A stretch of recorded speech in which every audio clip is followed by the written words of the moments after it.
The difference between crypto and TradFi, or your traditional stock exchange, stock market, stock investing, is it's more volatile, it's harder to call, and it's not controlled by as few people as TradFi is. And TradFi, legitimately, there is a group of individuals at the very, very top that move it. And you said this a little bit ago about Bitcoin and this, these futures that they have on it, and how they can't trade. They trade those, from 9 to 5 on the East Coast, right? So they can only influence those markets for that period of time. But as we know, crypto is 24/7. But yeah, so I think it's just not as controlled. For me, the appeal is financial freedom.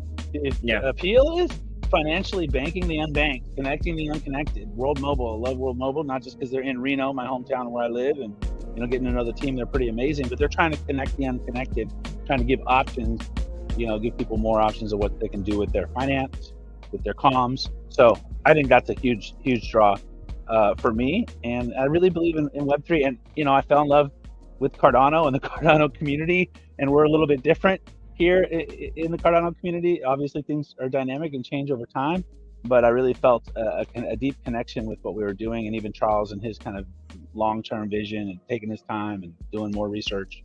So I don't know. I hope we're all like the F-35ers. I hope we're all financially free by the age of something. Yeah, our vision is to help our global ecosystem and utilize Web3 to do it. How powerful is that? Blockchain technology powering a real life project where and there's big opportunity going forward. Apiaries basically are all over the world, honey of all different kinds. It's a big market out there. And we were talking about that earlier, about bees being semi-endangered, and if the bees go away, I mean, humanity, cross-pollination, everything ceases to exist, right? Very, very important. Basically, everything that we eat in some way or another has been influenced by a bee pollinating something somewhere. So, yeah, it's critical to us. And it's just a great thing to do with Web3, right? I mean, like, people can really vibe with this. And so we're excited that I will say there's a lot of opportunity. And then there's a lot of opportunity to learn about it too. What's up, Harry?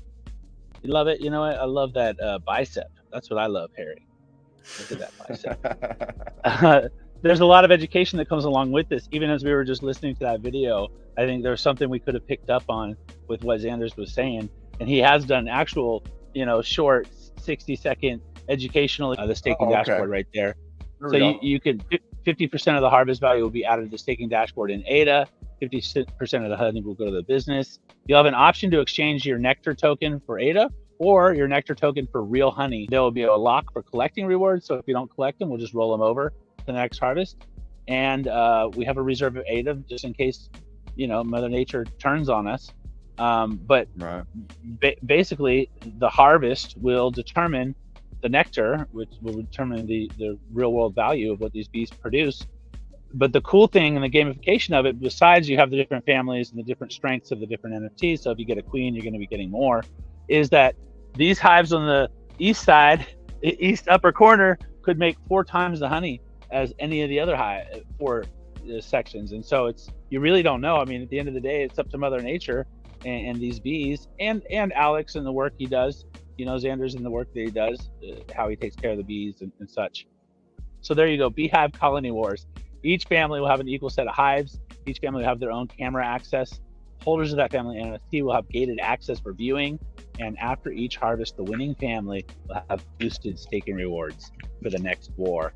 So it's gonna get fun, it's gonna be an engaging process. Dude, that's exciting. Honestly, like, now I'm thinking, like, I gotta figure out how I can mint one of those queens. Or like the second that somebody that has no idea anything about the project floors one because they don't know.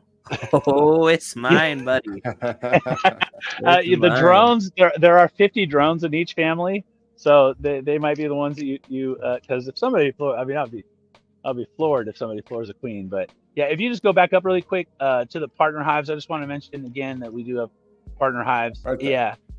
And so, 80% of what the honey that's produced in ADA value or honey itself or some of the other products, one of the products we're coming up with is honey coffee. I don't know if you ever heard about honey coffee before, but a friend of mine's a roaster. and you know, they basically leave some of the fruit on the coffee bean as it dries out, and it gives it a honey flavor. And so we're going to be doing some byproducts as well.